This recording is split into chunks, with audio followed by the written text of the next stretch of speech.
Welcome to Amateur Radio Roundtable. Today is Tuesday, March the 10th, 2015. This webcast is every Tuesday at 8 o'clock p.m. Central Time, 0100 UTC Wednesdays on W5KUB. Please help us by telling your friends about this webcast. Our webcast is new. We're trying to start it up weekly now. Post on your Facebook pages your email distribution. And we want this story to be about you and invite anyone to join the webcast and tell your story. At the end of the formal part of our webcast tonight, we will have the roundtable where any one of you can actually join in on the webcast via video. All you need is a camera and a Google Plus account. I'll send a link out about halfway through the show for you to click on. And that's all you have to do to join us. Once you click on that link, you're on the show. Your video and everything is on that show. We can have up to 10 people at a time in the roundtable. Stay a while, talk, say hello, tell us what you're doing. If you don't get in, don't get discouraged. Keep trying. Keep trying to keep up with our webcast and other ham radio activities. I'd like to ask each of you to please join our Facebook webcast group. Under the chat room, there's a link or a button that says join, or it says Facebook. Please click on that Facebook group, join it, and you'll be able to get a lot of details about the show. You'll see links to the archives, and it's mainly there for any ham radio activity. Tonight we got a great lineup for you. It includes Tim Duffy K3LR. He's the Chief Operating Officer and General Manager of DX Engineering. And we're going to talk about both his great contest station K3LR and DX Engineering. After that, our guest is going to be George Allman W9EVT from Washington Island up in Wisconsin. George is going to show us his collection of radios and talk about his many years in the hobby. George has about 1,000 radios. I think you're going to be real surprised. After George will be the roundtable. So let's get started, and let's bring Tim in here. All right, now we got it. There you are. Hello, Tim. How you doing here? Hello, Tom. How are you? We're doing real good there. Man, I've got so many things lined up on the show tonight, I couldn't find the button to click on. I've got hundreds of buttons here. But, hey, you're coming in really nice here tonight. And where are you, Tim? I'm at K3LR this evening, and we just finished the last contest of the season here on Sunday. So about 48 hours ago, we finished a 48-hour DX contest. It was the ARRL phone DX contest that was held last weekend, and it was a great success here at K3LR. Well, that's great, Tim. Well, let's talk a little first about DX Engineering, and then we're going to get to this great contest station you got there, K3LR. I'm going to show a couple pictures here, Tim. Here's a, and I'm gonna move this so where you can see it a little better. Maybe you can see that. This is Tim. This is you in about 1972, I think, man. Yeah, actually it was 1973, and that is in my bedroom, and I was 13 years old at the time, and I was just finishing my novice days, Tom, so I was in the process of getting my general. I got my extra class when I was 14, but as you can see there on the wall, even as a novice, I was able to work a little bit of DX, and one of the prized cards on the wall there is LU5HFI. So that was 42 years ago, and LU5HFI is Fred Lon, who was K3 Zulu Oscar, and Fred worked in the embassies and for the government, the U.S. government overseas, and he would always get on the radio when he would be dispatched to foreign countries.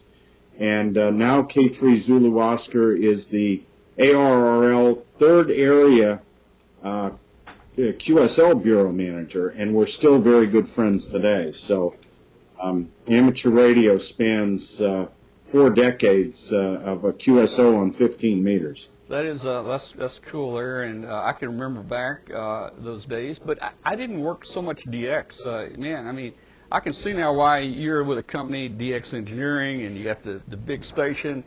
Man, even as a novice there, it looks like you just knocked out the DX. Well, it was a Mosley TA-33 Junior tri-bander on the roof of my parents' house, and I felt to be, I was probably privileged, but most of my antennas were wire dipoles like all other novices, and I spent a lot of time, Tom, on the traffic nets. So I got really good on CW very quickly because I was handling traffic. And there's the station today. That's one of 11 stations here at K3LR. Okay, well, there you are today. It looks like you've got a little upgrade in equipment there. And we're going to look at that equipment and those antennas in a little while, and I think it's just going to blow people away. Hey, tell us again, you got your start at a very young age, and I think you had your commercial first-class license at about age 16. Yes. And you actually were hired in as the chief engineer of a radio station at age 16, I believe.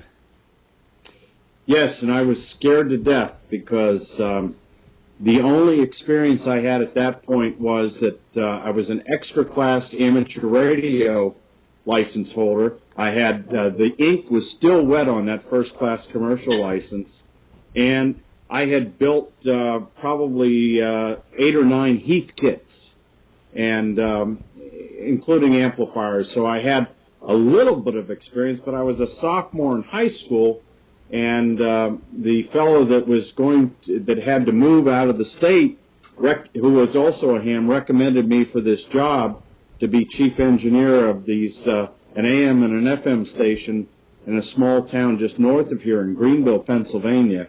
And as luck would have it, a week after I was hired, the FM transmitter went down, and they got me out of my chemistry class. I was a sophomore in high school at the time. They got me out of the chemistry class to go work on the transmitter. Well, that was probably a pretty big shock and probably very stressful there. 16 being pulled out of high school to go fix a broadcast station. Wow. Okay, well, hey, there was a question in the chat room already. What are the 4 identical boxes in this picture here at your station? You see what? Those boxes are rotor boxes, and what they are is I'm sitting at what we call the 20-meter run position, and so many amateur radio stations have it so that you can access all of the bands from your operating position from one central radio. At K3LR, all the bands are spread out around a 30 by 30 foot room. So those 4 boxes are the rotor controls for the 20-meter antenna system, the main antenna system on 20 meters. And so each one of those rotor boxes turns a 6-element 20-meter monoband Yagi that is on a 50-foot boom, and they're identical. And they're at 230 feet, 170 feet, 110 feet, and at 50 feet. And you can stack them all together, point them in the same direction or point them in different directions, and it's a pretty incredible system. In fact, Tom, I don't know of another system in the world that is that tall and that large on 20 meters. Wow, that's something. Make a minor adjustment here. We're going to look at a little bit more of that in a minute. I tell you, it's amazing, Tim. And well, I think what we'll do, let's talk about K3LR first, and then at the end we'll go into the DX engineering. So let's see what we had here next. Let's see. There's a picture of one of your stations. Now I'm not sure how old this is. Is that a recent picture, or maybe a couple years old? Yeah, it's not that old. That is the 10-meter run position. So it's the same idea on 10 meters, where there are 4 rotor boxes for the 4 antennas, and those are 8-element beams on 10 meters that are stacked up there. So that, yeah, there's 11 positions, and the first photo was 20, and then that was 10. This is a shot of trying to get in most of the operating consoles in the room.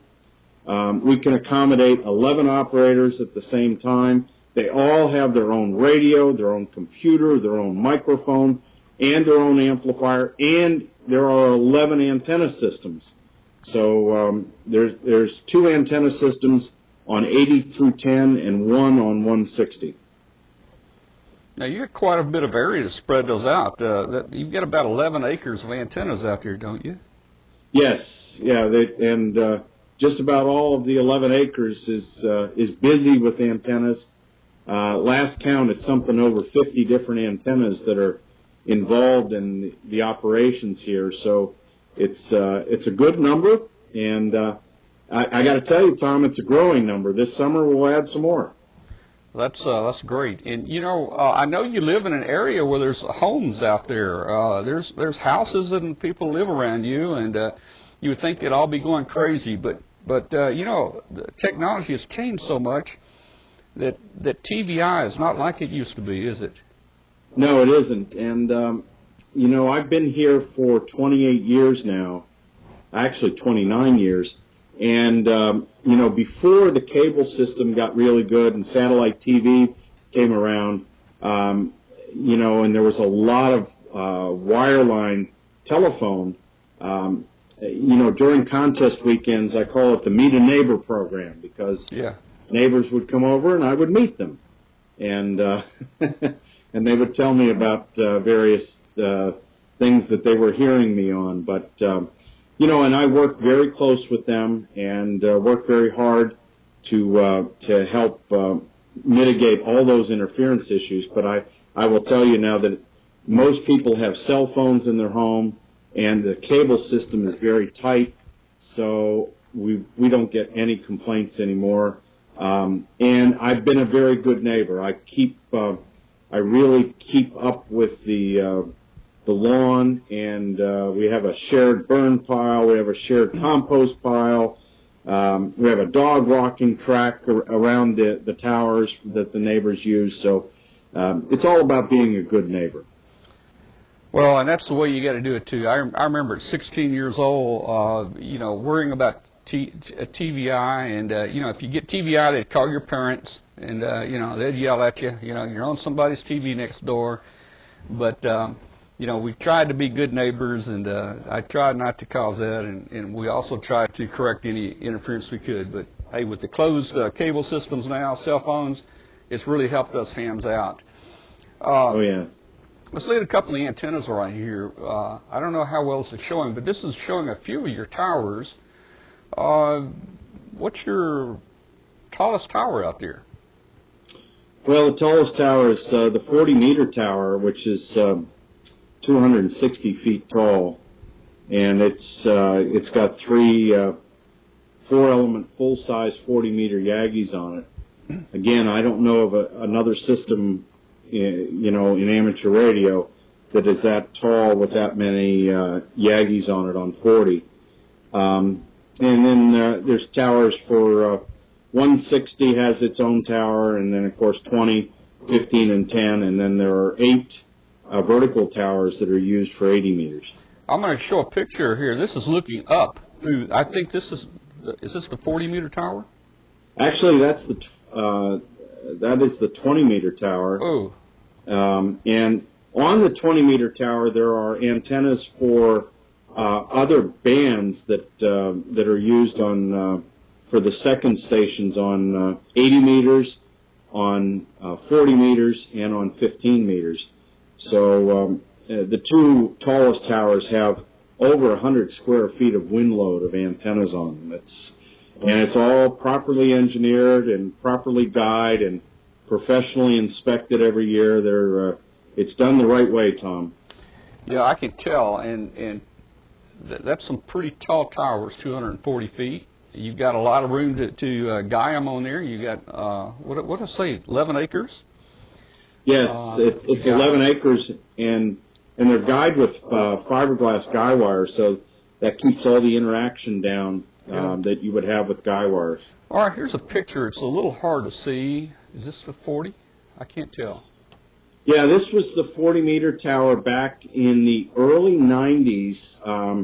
I had a fascination with 80-meter beams, and that big antenna in the middle there is a 3-element 80-meter beam, and I only had it up for a few months. It didn't provide enough of an advantage, or really wasn't any better than the 4-square vertical arrays. So we took it down. But yeah, that was an interesting experiment on 80 meters. All right, now you've got some antennas for 160. I think they're vertical. Here's the base of a vertical antenna, I believe. Yeah, that's the base of the 160-meter vertical array. It's actually a 3-element parasitic beam on 160. It's a vertical beam, and this photo is on the front cover of the ON4UN low-band DXing book. ON4UN visited here a few years ago, and he said, "Man, that is the perfect photo." So that's a base-insulated tower on 160 meters. It's 120 feet tall, which is a quarter wave on 160. And then there are 180 radials underneath this that are a quarter wavelength long, which is about 120 feet. And it's a long way from the shack, so it's fed with 1 5/8" hardline. It's about 1,500 feet away from the shack. There's a matching box there. It's an L network because when it's used in its directional array, it is it's about 25 ohms at the feed point. So we can electronically rotate this in 4 different directions, and it provides us about 5.5 dB of gain with over 30 dB of front to back. Now, I noticed all the radials there, and I read where this 160-meter vertical has maybe 20,000 feet of wire for radials. Is that right? That's right. Where does a guy find 20,000 feet of wire? You know, I went to the salvage store in Cleveland, Ohio, and they had cleaned out a plant that was making toasters, and they had 20,000 feet of toaster wire, and I bought it all. Now, toaster wire, is that the element wire? Yeah, no, it was actually the insulated wire that goes between the elements, and it's double insulated, and it was just perfect for this. So because it was a salvage deal, it didn't cost very much, and it works great. I am so thrilled with the way this vertical system works. Well, most hams will not have 20,000 feet of wire, probably in your entire lifetime. That's a lot for one antenna. And you know, another thing I was going to ask, with 11 acres, some of these towers must be at least 1,000 feet from your station. I mean, what's the longest run? And then we got 240 feet up. Right. Well, in this case, the longest run is to this 160-meter antenna, but that's done on purpose, Tom, because the losses are the lowest at the lowest frequency. Right. So this is 1,500 feet of 1 5/8" to get to the base of this tower, but the loss is so low. But so the 20 and the 40-meter antennas, we have about 400 or 500 feet of hard line to get to them, and of course 10 meters is very close to the house, and again with 1 5/8", only about 200 feet of feed line there. So it's pretty low loss. Yeah, let's look at this one. Boy, this looks like is exciting right here. It is exciting. Again, this is about 25 years ago with that 80-meter beam, and it required going out on the boom to mount the driven element. And this is a professional tower company with a lot of safety lanyards to actually go out and do the mounting job of the driven element. Wow. Okay. Look. Hey. Next, I think what I have lined up here is we've got a picture, a video that you guys did using a drone. Your first flyover. your antennas. I'd like to show that, and you'll be able to talk over the video if there's some part you want to point out. So I'm going to go ahead and play it now. Sure. Okay, here we go.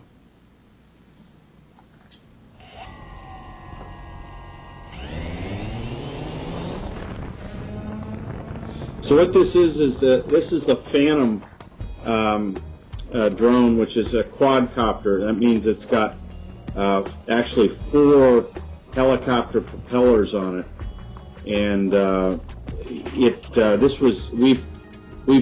Tom, we've put together 5 different videos now with the drone, but this was the first experiment, and this has gotten almost 20,000 hits on YouTube. So it, I guess you could say that it went viral, right at this particular point, it's flying over the 15-meter tower, and you can see that it's in the middle of fall in October. The bright colors of the leaves, that's looking square at the 10-meter tower, and then now centered up is the 20-meter main tower that is being viewed by the quadcopter. But we didn't have the front panel visibility that we have now. This is my good friend Greg, W8WWV.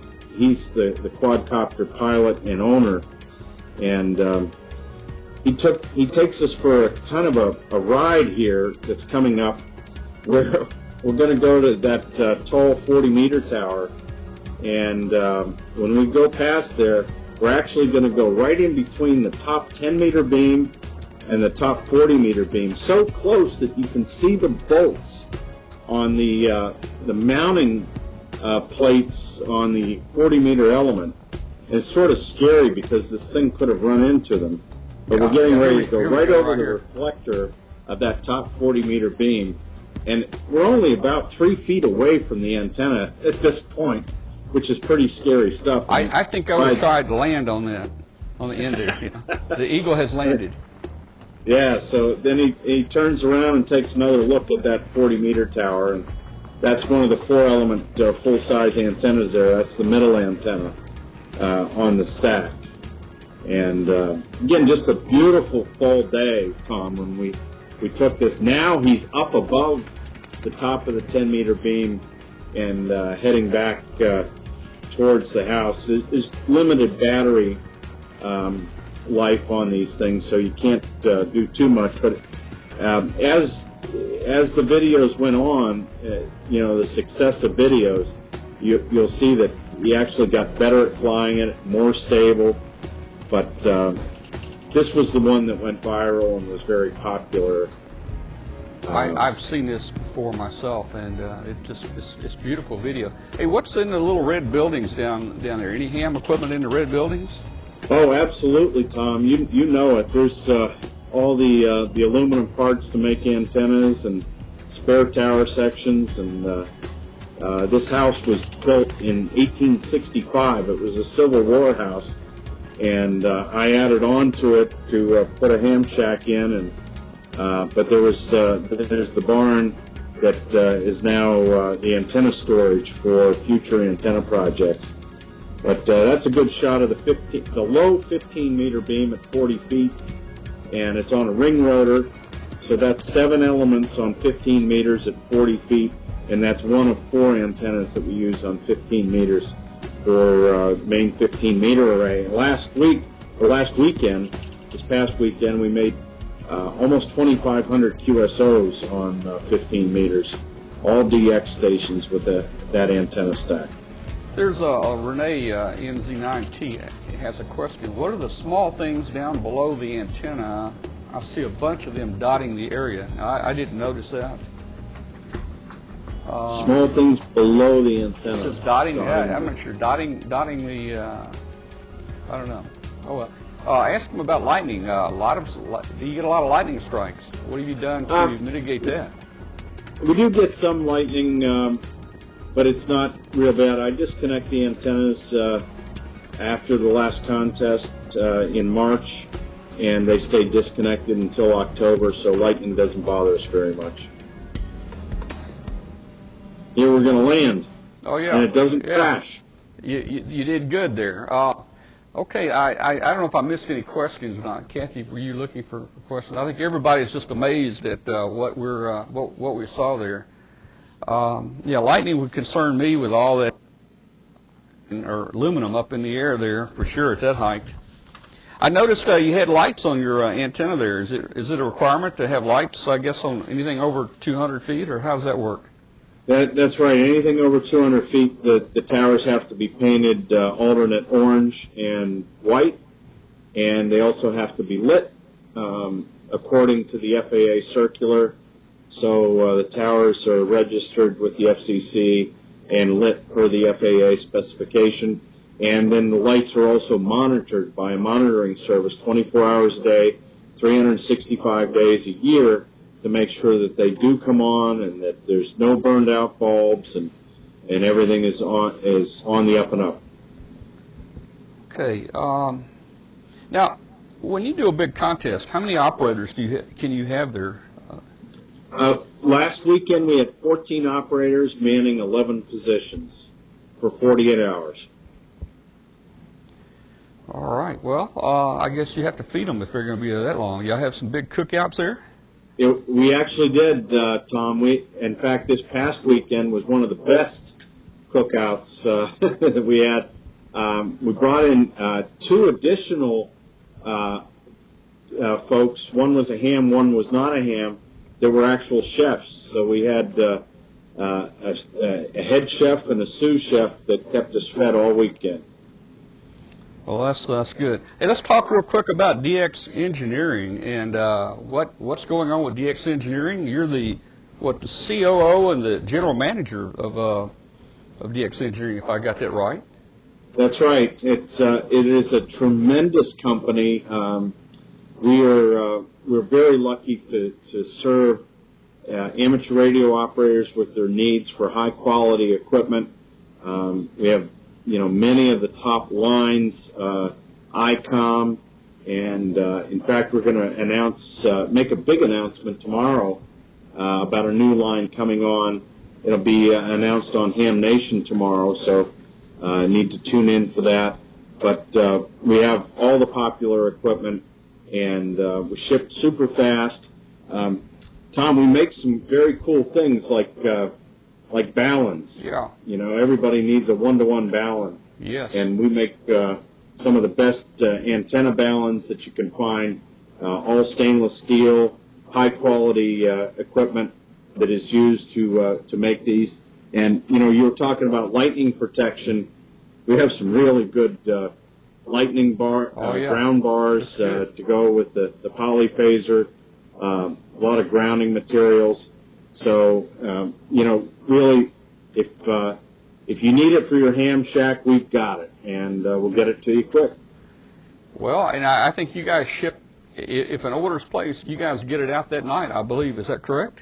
I got to tell you, it's the most incredible thing to see what happens, Tom, at 10 o'clock at night when that's the order cutoff, and then we got a ton of guys and gals that their job is to get the orders put together. I mean, it doesn't matter if you have to cut coax or cut Philly strand guy cable and get it all boxed up professionally in a box, and then at midnight these trucks leave right out of the warehouse and they're off to FedEx and UPS and the Postal Service, and every day I get emails. I can't believe how fast you got it to me. Yeah. Next day, you can do it. It's just amazing. All right. So I guess we'll see you up at Dayton this year. You'll be there in May. Absolutely. All right. Yeah, be sure to come by our booth. We're right there at the end of Audio Alley in the Silver Arena, right through the door. And be sure to stop by and see us, and bring something you buy and hold it up in front of the camera, and we'll show everybody. That sounds great. There's good things happening at Dayton, and you don't know it, and but I know something about you, and you will know something about me here in another week as well. So okay. Dayton's going to be extra special for both you and me this year. Oh, cool. That's cool. Okay. Well, very good. We're looking forward to find out what that is. But, you know, 34 years, it's always been fun going up there. We were outside for 33 of the 35 years, and let me tell you, it was always a surprise, man, always. Yeah. That's right. Tim, no, Dayton. Yeah. This will be my 42nd year at Dayton, so yeah. I'm thrilled. Is there anything else you want to tell us about DX Engineering or anything about K3LR before we go? We've got another guest I'm going to have on here in a few minutes.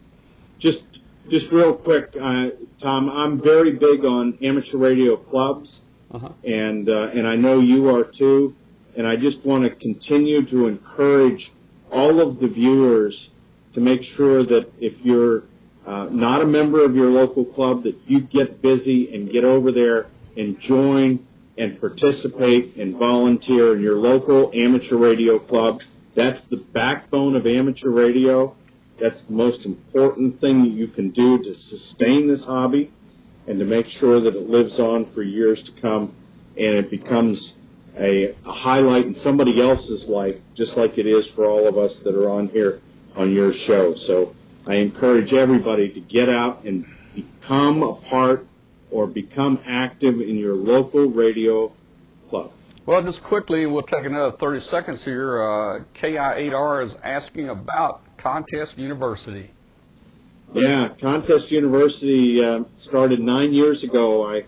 I founded Contest University. There had been some smaller events held in some other cities, and I said, you know, Dayton is the perfect place to do this. We did the first year. I thought if we got 50 guys, it would be great. That year we got 130 guys. That was 9 years ago. Now we've had Contest University in 8 different countries. Just this past weekend, we had a Contest University in Italy that had 500 guys show up.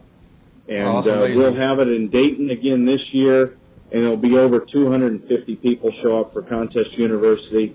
It's a tremendous event, and you can learn more at contestuniversity.com. All right. Well, great, Tim. Well, Tim, we're going to run on to our next segment in the show tonight. We've got we've had a great time talking to you.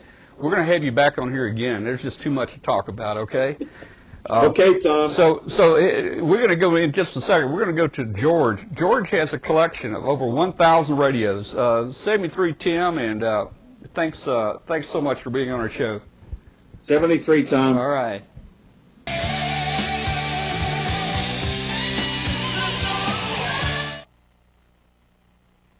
Okay. All right, guys, we're back, and we've got George on here. Our next guest is George W9EVT, and George is located on Washington Island up in Wisconsin. And George and his wife run a bed and breakfast up there that you guys, if you want to, you can go to. And if you're real nice to George, you can probably operate his radios. I think George will let you do that. So let me bring George in here, and we're going to talk to George. George has got plenty of stories I want to hear. So let me bring him in here. Hello? Just 1 second, George. Let me find the right camera here. I've got so much stuff going. Well, I can do it right here. All right, guys. Well, look, welcome to George, W9EVT. And George, yes. You're on the webcast, so let me put your name under here so people will know who you are. There we go. I guess I'm on the side there. Maybe I should move a bit. Move over to your left just a little bit. There you go. Perfect right there. Looking good, George. Well, George, this is great that we were able to get you on here tonight. You have so many stories that I want to talk about, and so much about radios and so much radio history. we're not going to be able to cover it all tonight, so we're going to have to move fast. But I want to hear some good stories from you. Now, first of all, the reason I saw the other day, I was looking around for our next guest, and I thought, man, this guy's got over 1,000 radios up here. We got to get him on a show. So, hey George, let's talk about your start in ham radio. When did you get started in ham radio? All right. Well, I'll bring this up as a very quick story if I possibly can. The last name is Ulm, U-L-M, which is my father's name, and he was an heir to a shipyard in Danzig, a city which was a free city, made a free city by the League of Nations in World War I. And he was an only child, and he was being basically worked to be in charge of the entire shipyard. He had gone through college, was now in the various departments, and on Sunday he went deer hunting on horseback with 3 other gentlemen. They went into the countryside of Danzig, and a plane had crashed, which they found, and on that plane were 16 people. One was my mother, and the other was an aunt of hers. She was the only survivor, and she was put on a horse, taken to a hospital in Danzig, and about 4 months she was in the hospital. My father went to see her every day, and he did not speak English, and she did not speak German. She was Irish. And as a consequence, when she was well enough, she went back by ship back to Chicago. My father, for some reason, really missed her and decided to take the first vacation he had ever done against his mother's request that he didn't do it, and went to the United States, got a job at a cigar store, learned a little English. 30 days later, he stayed there for about 2 months learning English, and after he learned a bit of English, he went to date my mother, dated her for about 2 weeks, got her to adjust to the piece, got her back on a ship and got back to Danzig, and my mother for the next 3 or 4 years was living with my father in Danzig. Why that happened, I do not know, but I was born in 1930. I'm on my 85th year right now, and when this is way before Hitler, but 1933, 34, my mother said, "I don't like it here. I want to go back to Chicago," and that's what she did. And my father said, "Okay, I'll go with you." Well, he was disowned as the recipient of the shipyard, and he went to Chicago, and this is how I arrived in Chicago. I went to Ellis Island with my father. My mother, of course, was a resident of Chicago and born there. All right, I ended up in Chicago, and another gentleman who was a relative of my mother's, his name was Carl Hassel. Carl was the first person in the U.S., I believe, to start with a man by the name of I'll make it shorter yet. He worked with a couple of people in Chicago and set up the first communication equipment. The company was called Chicago Communications, and they sold shortwave radio receivers, ham radio equipment, and some transmitters for ham. All right, so that's how you got your start. I can tell right now, right? What year was that? How old were you? This is 1936.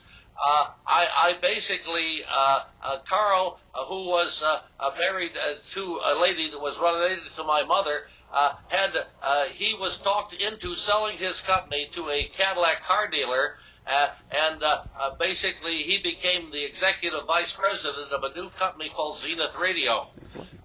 Zenith then bought a big building, hired about 100 people, and it didn't take long that Carl, who had started the entire company, didn't have much of things to do. They hired people that did everything better. Carl did it all, but now they were coming up with new designs and everything. And when Carl finished work at 4 or 5 o'clock in the afternoon, he had a big office and a secretary, nothing to do. He then came to our house, and he looked at me and he says, "Well, George, you do not speak English very well. You don't speak German very well. I'm going to teach you the International Morse Code," and there it began. Every night, for about 6 nights a week, he would spend 2 to 3 hours with me, teaching me code, and teaching me circuit diagrams and teaching me everything he knew. I'm serious about that. I became a little Carl. So how fast? What's your code speed? What's your top code speed when you were? At that time was about 40 words a minute. Oh man, 40. Of course, during before the World War II, everybody was on code. There was no one on code. And so I spent that time. In fact, during the Korean conflict, I taught code in the U.S. Navy, and I was the only one allowed to give the manual tests to non-commissioned officers who were trying to get an increase in their rating up to Navy Chief. All right. So what we're going to do here? Yeah, hey, I want to talk a little about CW again and continue there, and then we're going to move into, we got limited time tonight. We got so much. George, we're going to have you on the show 3 or 4 times, okay? But this is exciting. So, hey, George, now, during World War II, the ham radio operators could not operate. They couldn't be on the air. But you guys figured out a way in Chicago to talk over the power lines, the 60-cycle power lines. So tell me just briefly how you guys did that. Well, we had APRS, which was like a civil defense unit for a ham radio, but we were not allowed to go on RF and frequencies. Again, we used a system using the AC line currents, and the only way it worked that we were in a fairly dense area, and there were transformers going, of course, to each building.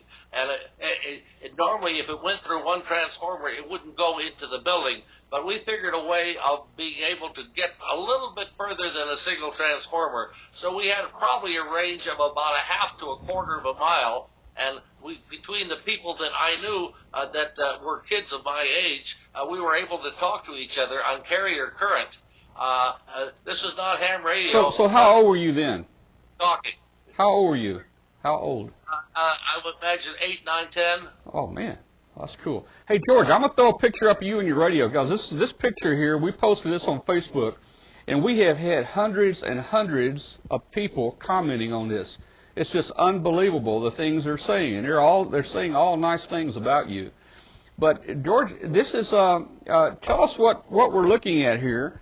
And you've got many rooms like this. This is not all of it, right? Well, I built a ham shack that was 20 feet by 15 feet back around year 2000, and I just built it for myself. But we decided that I was, in order to, our tax rate, when I stopped being a cherry farmer, I bought an apple and cherry farm here, and our taxes went up so high as a resident rather than as a farmer when I cut down all the cherry trees that we were not making any money. We were trying to figure a way of being able to stay on Washington Island, and when I retired, the only way of doing that is to basically take some of the buildings that we had and convert them to living quarters, nice ones. And we took an apple sorting shed, which we call the Apple House. We have a thing that we call the Pig House, which used to be a pigsty in the 1800s. That building has been complete. It has walls about 10 inches thick, but we put skylights in it and redid the whole building. And we have a number of buildings. We do not have a bed and breakfast. We just have complete facilities that we rent for 2 or more days. No food. My wife completely stocks all these buildings with breakfast stuff and lunch and stuff every time people come in. And if they want to have complete food, they can go to one of the 2 or 3 restaurants in the wintertime that are up here, or the half a dozen that are open during the summer. So what's the percentage? What's the percentage of hams that come and stay there? You know, I know you have other guests, but I probably have, I would say, about the 200 hams a season come up here, and we have a 5-month season. Okay, and you let them operate some of your gear, is that right? Anyone that has a license, and it's pretty easy to tell who do and who does and who does not, can certainly operate the station. And some people, I just walk away and just let them run the station. There's an attempt in the next number of months. I'm hoping to remote this station, and if you come and stay with us 2 times, that gives you a key to be able to operate our station, rotate our beams, operate a full kilowatt on any of the frequencies we have on equipment devoted just for remoting, and we're trying to put that into operation. All right, well, look, we're starting to get some questions in here. One question is, are most all those radios workable? Are they usable? All radios in the ham shack are working and can be on the air. Those that are approximately, you can see there's a framework on the top all the way around. I have piled some radios on top of that. They are working radios ready to go, but they are not plugged in. They're too hard to reach, and I hope somehow or the other to be able to get additional room. I originally had 4 rooms like the room you saw, and I got rid of 3 rooms, which are now living quarters, bedrooms and kitchens, etc., and I now have just one 50-foot room and another room which is called our Collins room. Just the 2. I hope to be able to show the 500 or 600 additional radios that are in boxes in our facilities here. So what would be your all-time favorite radio? If you had to look back, 60, 70, 80 years and all those radios, which one stands out the most for you? Well, I used the SW3 to start with and I bought it used in 1937, and then about 1938 I bought a HB7, which is a National's first super het, and that had plug-in coils in the front. In fact, it's over my head. You can probably see it there somewhere. Mm-hmm. And that was one of my favorites. And then later on, during World War II, I had an SX-28, which was made by Hallicrafters in Chicago. I had an AR-88, which I bought. All these were used, and those 2 radios were my favorites. Around right after the war, I ended up in using a Sky Buddy, which was a very inexpensive, about a $75 receiver, and I used a Millen exciter, which I bought used, and I was basically on 10 meters for, I would imagine, a year or 2. And then finally I started to put up other antennas, and when we moved to an actual house, I was able to put in a decent tower. We've got some hams on here that would like for you to adopt them. Okay. You know, and they want to know, are you planning on maybe trying to open a museum? I mean, this is museum stuff here.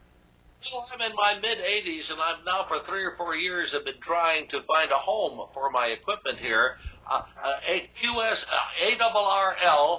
CQ, and the Smithsonian Institution are only interested in taking the equipment and putting it on their own websites and selling it so they can get coffee money. That's terrible. I was told by the president of ARRL, a female, that she has no interest whatsoever in what happened in the past. And she asked me, I remember the phone call about a year ago, she said, Mr. Allman, I'm sorry that it's taken me 3 weeks to get back to you. Are you the guy that has the old radios? And I said, yeah, I guess I am. And she said, well, we have no interest in old radios. We don't collect baseball cards. We don't collect old beer bottles. And we don't collect old radios. We've gotten rid of almost all of our stuff that's old. The future is the future. We're not interested in that. Well, I tell you, George, I've had a few of these old radios, being licensed 51 years, and I've had a few of these old ones, and I let them get away from me. I wish I had kept them. They were some fine stuff built back then. Well, I'm hoping to find a home. What I want to do, I've been offered a place on an aircraft carrier in San Diego. It's not a good location. The stuff would get rusted out, and there's not enough lighting in one of the hangar decks, and people would have a hard time getting to it. However, they do have 50,000 visitors a year. There is a nice facility, an electronic and a communication museum in Baltimore, Maryland, at the airport next to a Marriott. They said they'd love to have my collection, but they can only give me 8 feet, and they've expanded twice, and he says there's just no more room. Okay, so George, I'm looking at these pictures. Is there any way you have this organized? Do you have it organized by decade or by year or by type equipment? Yes, kind of. You'll see most of the Hammerlins and most of the Nationals and most of the Hallicrafters are together, but they're not. When I reorganize stuff in at the end of April, there's going to be a professional photographer that my daughter has arranged to come up here, and we're going to redo the stuff here, and there'll be all the pictures of how it is now will be available, and you'll see that probably no later than the 1st of May. All right, now I suppose you don't have everything where you can operate it. It looks like I'm looking at your operating position right now. You probably have some selected radios there, right, that antennas are connected to. Right now, I've been using a 7800 made by ICOM, which has been modified to a 7850. In other words, it has that's the new radio, the latest radio of ICOM. I've added the software, and the only thing I don't have on that radio are the gold knobs that are in the to celebrate the centennial. Maybe I can take some of the knobs here and paint them gold. Paint them gold, sure. So now, have you checked with anyone? I would assume this is the largest collection of ham radios in the world, I'm guessing. What do you think? I've been told that there's a number of people that have a specifically better collection of Hallicrafters or specifically a better collection of Collins, but I have a pretty good group all the way around. The only I am missing 3 radios from Hallicrafters. One is the Diversity. This is the radio that had 2 bass reflex Hallicrafter speakers, and it basically would kind of received in stereo, and it was like as some of the Hammerlands did. It had a diversity capacity to improve signals. I've located one of those in Kyoto, Japan, and they wanted pretty close to about $35,000 if they wanted to sell it. I don't think I can afford that. I do not have yet a KW1. I tried to buy one when they first came out, $3,800, and I was in the Navy at that time, and $3,800, now they run in the vicinity of $30,000 in good condition, and I don't know whether I should buy a new car or I should buy the radio, but yet I haven't found one that's available to me at a price I can afford. That's really expensive. A question in the chat room is, do you know how many radios you have?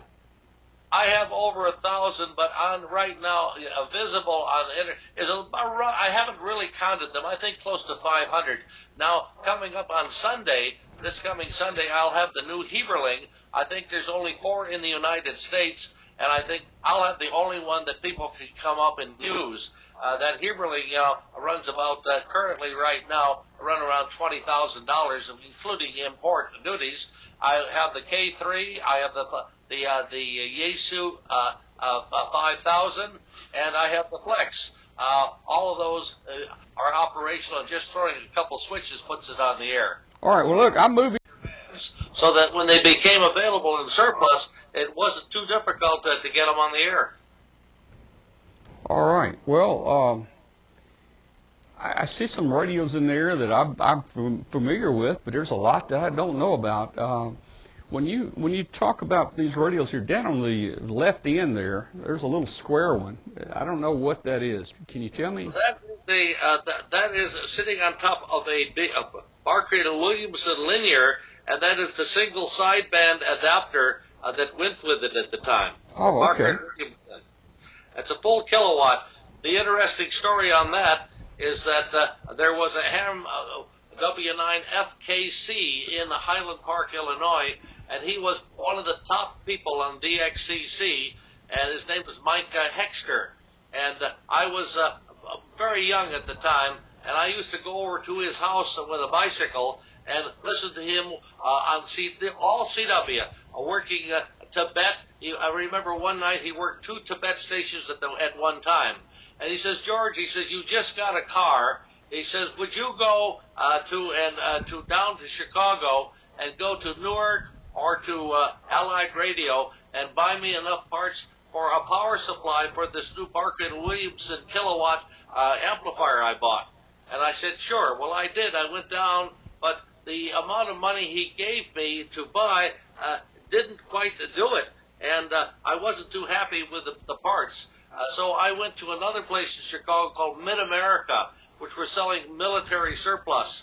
And I bought the chokes and the transformers. Almost all of them were Collins and stuff.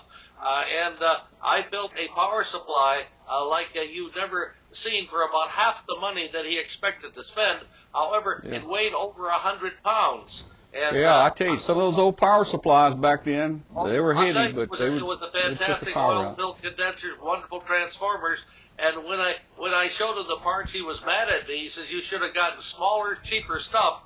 Well, I said, I didn't. So he said, well, then put it together. I put it together in a cabinet, and I brought it over to him. And for the next 10 or 15 years, he used that for his main transmitter. It probably never broke. He died 6 or 7 years ago, and I didn't even know when he died. I already was up here in Washington Island. And another ham that I know in the Chicago area, in Northbrook, Illinois, went to the sale that his wife ran of the equipment, and he bought this power supply. And I think he paid $100 for it. And when he took it home, he found out that his ham shack's on the second floor. It weighed so much that 2 guys could not bring it to the second floor. So it stayed in his garage for approximately 2 years. And he finally says, George, I got this big power supply. He says, it's a great power supply, but very heavy. Would you like it? And I said, okay. And I said, I'll pay you the $100. And eventually, 2 years later, he brought it up to me on the island. And this is the power supply I had built. Wow, that's so funny. It comes back around. Okay, hey, we're going to walk in another room here. Now, this room this looks like some Collins gear. All right, I'll go to Collins here as we're talking. Yeah. And I would assume that's a big amplifier there, right in the center of the thing with the glass window in it. I'm leaning over here, and you're going to lose me. I'm trying to figure here the best way of doing this. Okay, I'm going to go there. I'll go to the first column. Yes, the first picture on the left, that is a Collins 20V, which is a 600-watt transmitter made for Collins, and they made the biggest one, which is a KW1. Same case, but they just put in heavier equipment, and that's the one I want to get. This one's about 600 watts. And it, again, probably sold in the vicinity of $2,500 back there in 56, 57, something like that. So what's that in the center there, the white-looking? Is that the amp? That was a broadcast transmitter in Peoria, Illinois, that they bought a brand new one, which was not AM. They were going to modify all sorts of new equipment, and they wanted to get rid of it. So a number of hams went around and picked up all these old transmitters and sold them at a profit to hams. And I bought this unit from someone who had bought it from them. And then I basically modified it so it would already work on 160 meters because it's a broadcast band. But by putting in a coil half the size, it went to 80 meters without any trouble. And if you see on the desk, just to the right, I located that console in near Los Angeles that somebody had in storage, and that was the right console for that transmitter. This was an early 20V, which had no relays at all and just had solid wiring, and the relays all were in the transmitter. And so you couldn't modify it. You had to have the original. I did, and that is the for it. Above it, you can see a hanging microphone. I used to be a dealer for a company called Neumann and a company called Telefunken. I used to handle their microphones and sell them to broadcast station and recording studios. So you have a U47 there that right now that microphone runs something like around $16,000 right now. The mic. Whoa! Wow. It's not that good, but it's that rare. Yeah. Hey, here's an interesting piece of gear here. I like this desk, and I like it looks like the amplifier is built into the desk. Right, that's one of less than 200 Johnson desktop kilowatts. That will work on single sideband AM CW, and I'm going to here. I'll find it here. Okay, I'm seeing it right now. When I bought it, I had to refurbish it completely.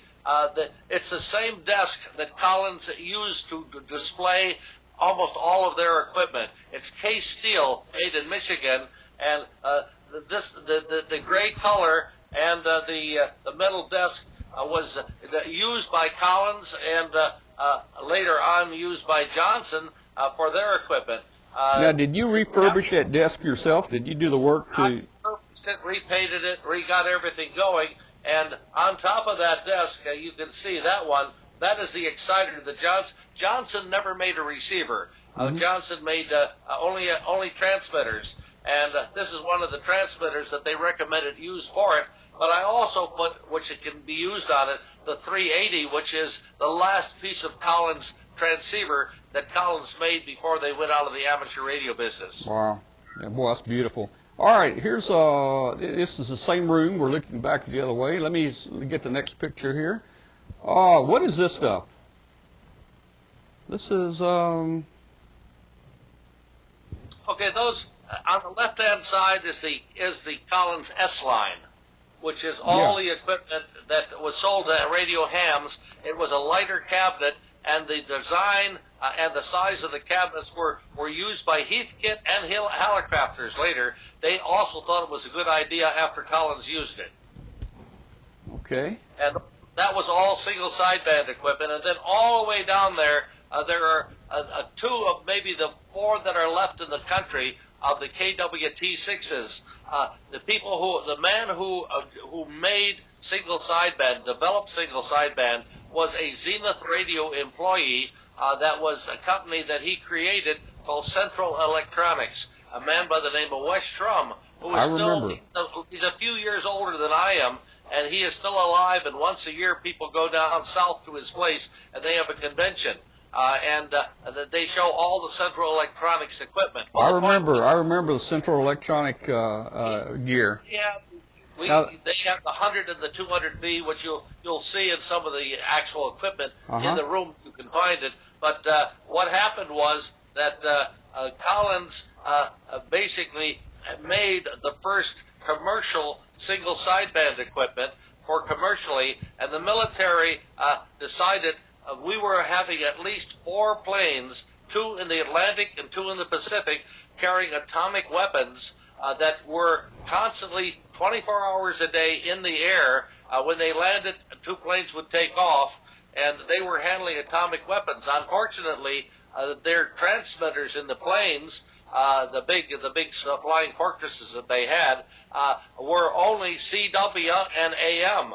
And at that time, you might say during the warm period between the Russians and the United States, like what happened in Cuba, etc., we basically could not hear our planes when we had them off of Russia and off of China, and no pilots could use CW. So the people from the military went to Collins and said, you've got less than 2 months to make us half a dozen transceivers that will bridge the gap. And they said, we don't care what it costs, we don't care how many people you hire, we don't care how long you work, but we must have working units in about a 60-day period. They ended up producing the KWT6s, which you see in the back there. Yeah. Very noisy blowers on them. They had about 600-700 watts of single sideband, and they were classified by people who know Collins equipment as the Collins Uglies. Those are the ugliest transceivers ever made. Yeah. And they ran about $80,000 a piece.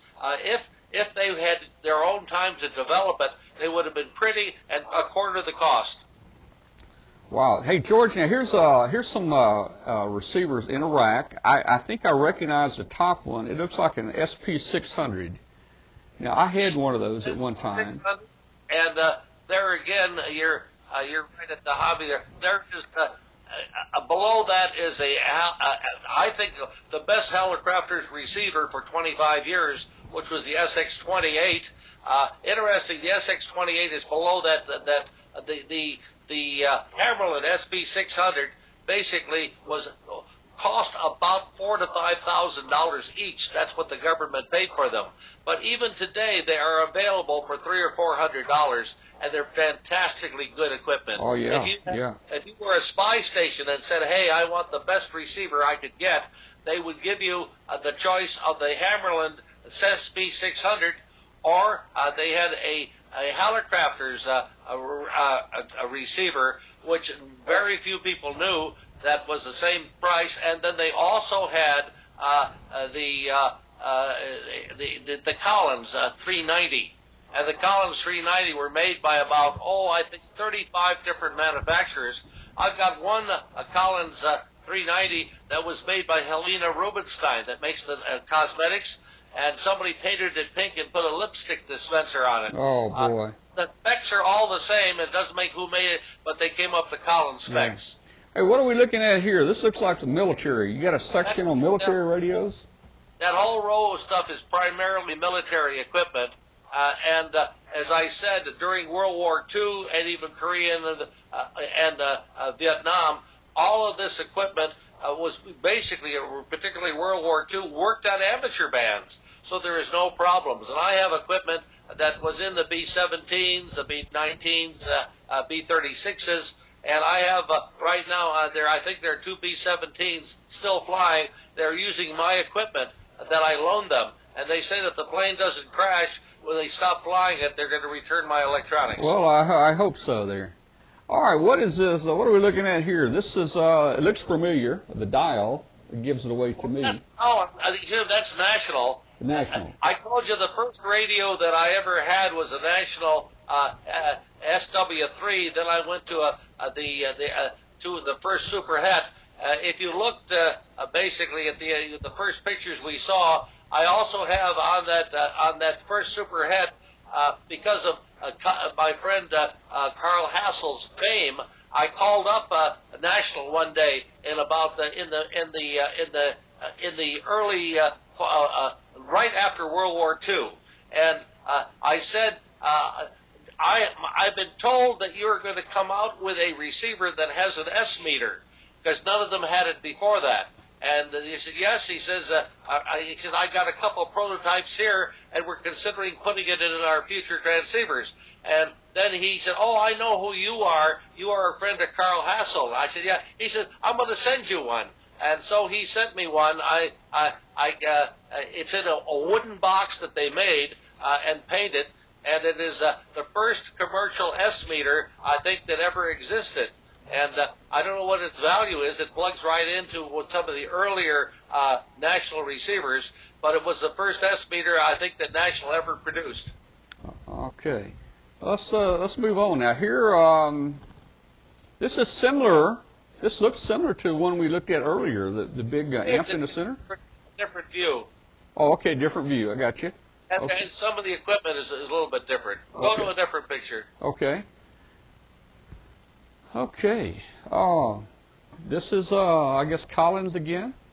Now those are all the Collins on the desk there that you see in the center is the first Collins transmitters and receivers, a Collins 75A1 and a Collins 32V.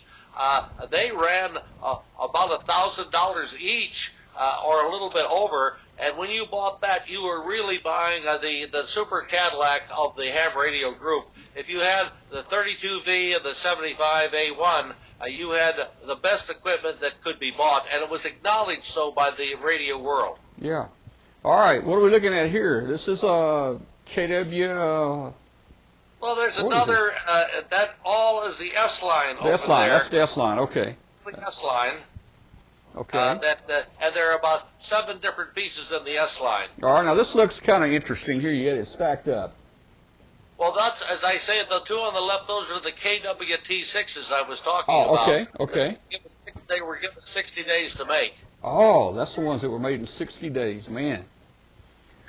And they're called the Collins Uglies. Yeah. All right, let's see. Let's move on. We've already seen these from some different angles, but it's interesting because each time I see something different. What is this in the center right here? At the end of June, end of May, we should have all new pictures with much fewer repeats. Yeah. What is this in the center here? It looks like something rack-mounted. Those are a group of Hammerland receivers. Some are diversity that require special antennas, and some are standard receivers. It's very interesting. Of those Hammerland SP600s, I once had a picture of a field of them that was in Hawaii that was 150 feet wide and 200 feet long and 10 feet high. And they were all solid SP600s. They were in that field for 11 years. When they finally decided that they shouldn't be in that field anymore, they sold them at auction, and then the auction sold them to other people. Of that entire group, only 10% of those radios, after 11 years outside in the wet, didn't work. Now, in this picture, it looks like I see some kind of modern equipment, but I do see, I think it's a Johnson matchbox or something there. That is their 2 kW. It would probably take 5 kW. Their large tuner, and that they stopped making that at the end of the 50s. Uh-huh. But it would handle all the power you'd ever need. They're All very right. rare. And to the right, you see that little unit on the right? Uh-huh. That is a BC-610 made by helicopters. During World War II, it was incorporated in a mobile vehicle called an SCR-299, D and E. And on that mobile, they had a trailer with a 5 kW generator that they pulled. But all over Europe, all over Asia, anywhere where our troops went, they were these BC-610s, all made by helicopters. When the war was at an end, they just abandoned them. They were too heavy to move around, and all the European hams took them and put them on the air. However, in the Asia theater, where they were on, we probably were on another 40 or 50 islands that were never really occupied or any battles there. They would bring a BC-610, a BC-348, a 342, various receivers that they always would remove and take with them. But the BC-610s were too heavy. So sitting now in many islands of the South Pacific are rusted out BC-610s. They made thousands of them during World War II, and they're still sitting on the islands, and nobody's ever claimed them. And after they went off the air at the end of the war, they just left them. All right, let me ask you a question. Down on the bottom of this picture, that's a Heath kit. Is that an Apache? Those are all Heath kits, all kits that at that time, they made those kits. As kits, you could not buy them assembled. Right. So you, as a ham, you buy this equipment now. It depends on the quality of the people who put the kit together. Right. Now, I remember what I was going to say is we do some stupid things in our lives. I took a Heath kit Apache, I think it was one of those, and I tore it apart, stripped it down just to get the cabinet. I wanted the cabinet to build an amp in. I would have had one of those if I hadn't torn it up, man. They're on the air, and they work fine. And I think that looks like a little HW12 or something up there on top. Yeah, it could be. I'm not seeing it. Yeah, single band, one of the little Heath kits. And I started off with some Heath kits. Signal 1, which is an interesting transceiver that was made. Uh-huh. They made 3 of them. And, you're looking at just our workshop of stored items that need either to be painted, filter condensers, alignment, bypass condensers. I do it all, and I could probably take the next 10 years, 8 hours a day just doing that. It looks like your workshop is full. You don't have any room to work. Well, you don't see my workbench. Okay. Now, I think this is on consignment here, isn't it, this year? This is one of the last pictures of our equipment on assignment, yes. Okay. I don't think that's the one. Keep that's on going it? further. Okay. The last pictures in it are consignment of stuff that's available. And basically, anybody wants equipment like that, we figure what the value of it is, and I sell it to them for less. I pack it myself free, and if they pay the shipping, they got it. Okay, so you'll actually refurbish some of this and sell it? Everything that I have here, I go through and I tune up, or I have a couple of people. One of the fellows that did all my repair work for me in a little city near Beloit, Wisconsin. He died last year, but he did about 50 or 60 pieces for me. He worked slow, but he worked for less money. Wow, here's more. I've 2 more pictures. Oh man, I love some of that old gear. I remember it. I remember it, and I thought it was the best stuff you could probably buy back then. Wow. See, you can look at that one. I've gone back. Yeah. You can see that little picture at the bottom left. You moved it again to a different picture. To the bottom left. Let's see. You had it on another picture. Is it that one? Yep. No. No, that wasn't the picture you had. That one? No. It had a green dial on it on the left. Well, let me see. Let me see if I can find it. You've got so many. Yeah. What was showing was the SX. We had the SX28A. Two things. A story about the SX28A. The SX28 was made starting about 1937, 38, and it continued through the war and after the war. After the war, they reissued it as an SX28A. The difference being they had a coax connector rather than a board connector for antennas on the back, and there were 2 or 3 other minor changes. Basically, all the circuits were the same. There were a few things changed between the 28 and the 28A, and when they were getting ready at the end of World War II, at the beginning of the first issue after the war, they said it's about time we discontinue the SX28A and come out with the SX42, which is a much modern looking. That's the one you had, which we couldn't find. That a receiver. And that receiver had the advantage it was sold with a bass reflex speaker, and it had the FM music band on it, which no ham radios ever had before. Yeah. So the family could enjoy music as well as ham radio. However, at the last 10, I think it was 17, the last 17 radios that they assembled of the SX28A, whoever was told that they were going to disconnect the line and start to make the SX42s, he says to the lineman, he said, how come we're calling this the 28A when it just says 28 on it? And so the supervisor said, well, the last group of 19, you can put 28A on it. So for, I think, 17 radios, they stamped it SX28A and then switched over to the BC, to the SX42. I have one of those radios that has the A on it, and it right now is worth 3 times the price of the radio that didn't have the A. Wow, I'll tell you, that's something. Hey, George, now let's move on. We know that you operate. You're a big operator. Here's an aerial shot of your land and some of the antennas. You can see 3 of the antennas there. I have 5 towers, and I'm in the process right now. I have a 200-foot rotating tower. Actually, I have 2 of them that are on the ground. I don't have pictures of that.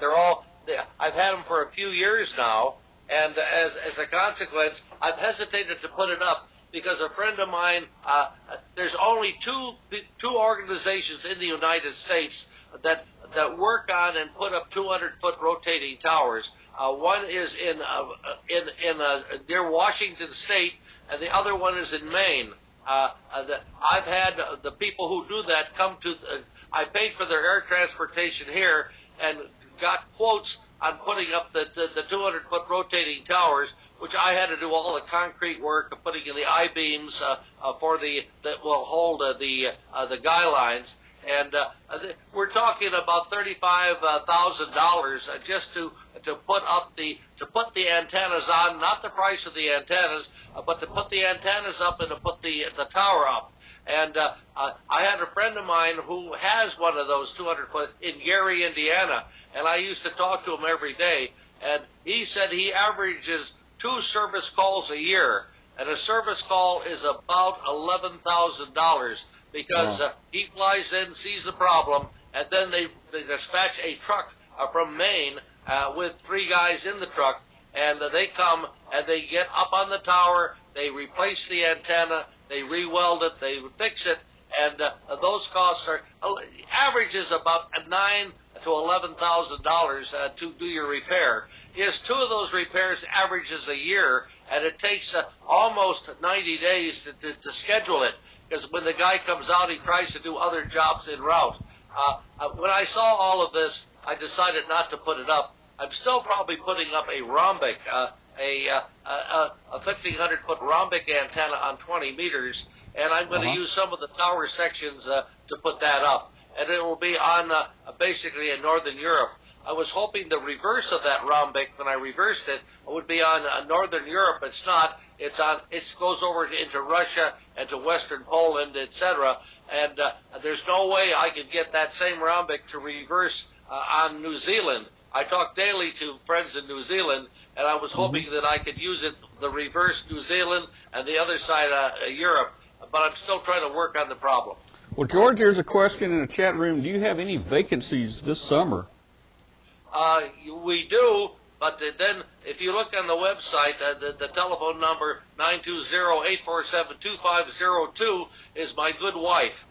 She has the book of what's available, and of course the people do cancel. But don't try to book the 4th of July. However, if you booked anywhere from about the end of September to basically, I will say, May, you can get almost anything you want. We have enough room for it. But during the peak of the summer, very hard. I get an 80% repeat. Yeah, yeah. Well, George, the last picture here I have is a picture of your home there, and looks like it was made in the fall time. I see some colors in the trees. That's the ham shack. That's the ham shack here. Wow, just beautiful. Well, look, we have had a good time talking to you tonight. You've got so many stories. I would love to have you back on here again later. Yes, we can do this another time and hit specific areas, and if you find a group that want to talk about something specifically, maybe we could work a way that I could hear them. Yeah, well, they can't talk to they can't talk to me directly. Well, we'll work that out. Just like you're talking to me, we'll work that out. Mostly, we have a chat room where people are coming in here. There's a question: what type boat do you have? I know you're on an island. Do you have a boat? Well, I had a 30-foot lap straight Chris Craft, and I had a 26-foot inboard outboard. And when our water in Lake Michigan went down, our boathouse and our water were about 200 feet away.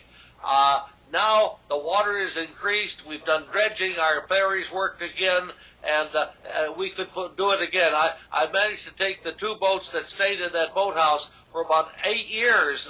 We couldn't get them out. I managed to get them out, and I sold one for $1, and the other one I gave away. Oh, man. I wish I'd bought your boat. Well, the guy that bought the boat, he put $7,000 into changing some of the stuff that had aged, and he took it out of the water once, and I see it now sitting in the field for the last 2 or 3 years. He's not a boater. All right. Well, George, hey, it's been really great talking to you tonight. Just a great story, and oh man, I want to continue this discussion with you. Does everybody know where we are on the end of the Door County Peninsula, 6 miles out into the lake, and about 7 miles from the Eastern Time Zone? All right.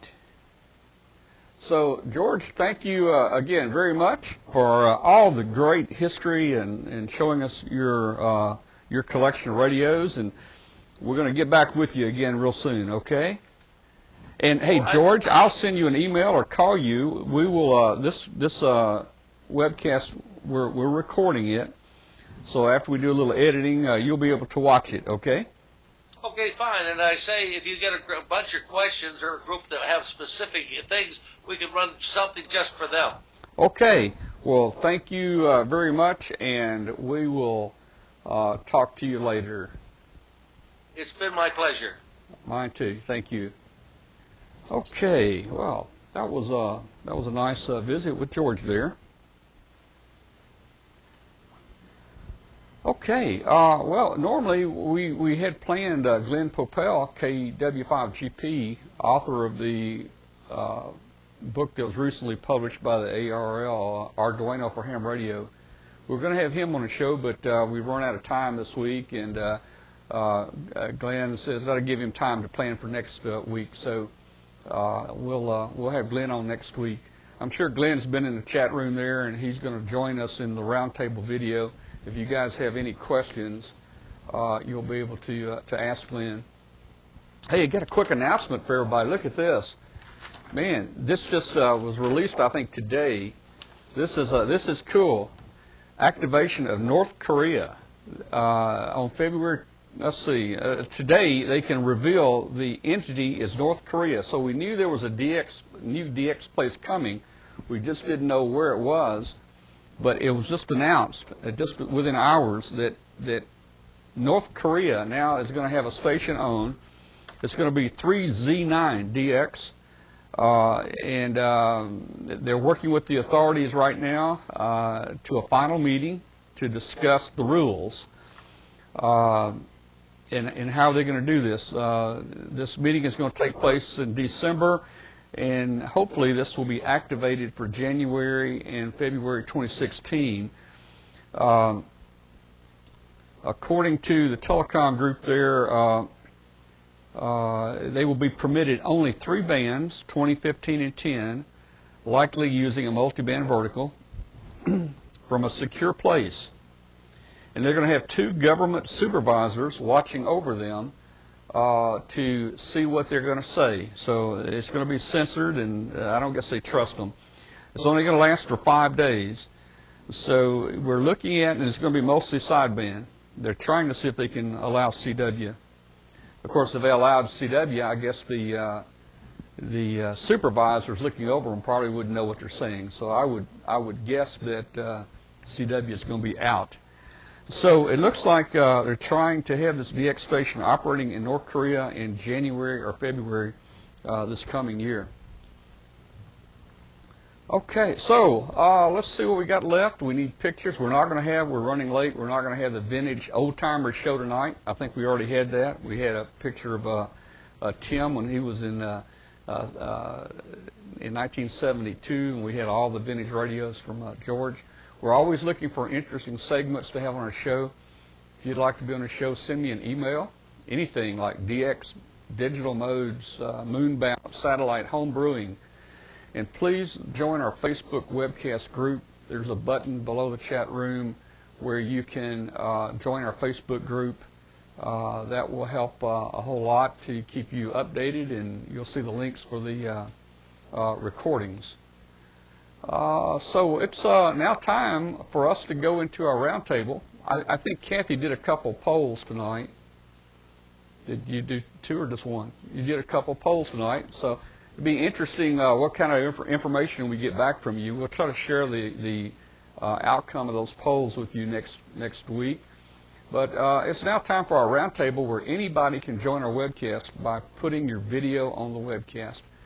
And I provided a link in the chat room. I'll provide it again for you. Let's see if I can put it over here. If you'll click on this link right here, that will bring you into the show. You've got to have a Google Plus account and a camera, but that'll bring you into the show. We're going to take 10 people at a time. So keep trying. If you don't make it the first time, just keep on trying. Let's see. So I'm going to go now to. I'm going to go now and log into the roundtable myself and see if anybody's out there. So the show is the formal part's over. The informal roundtable is going to start. We're going to leave that on the webcast here. We'll see who's on. So for you that want to stick around and be on the webcast, hang in there.